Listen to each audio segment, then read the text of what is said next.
هعمل 100 فيديو ل100 مكان رحتهم في القاهرة، وده أول مكان. فأهلا بيك من المتحف المصري الكبير، بحييك.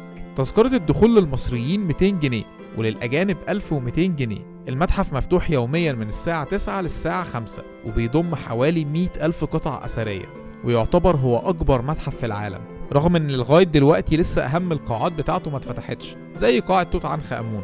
أنا قدرت أدخل 12 قاعة أثرية، وكانوا روعة في التنظيم وشكل القطع النادرة اللي كانت أول مرة تتعرض. وطبعا عديت على الدرج العظيم وخدت صور جنب تماثيل الملوك.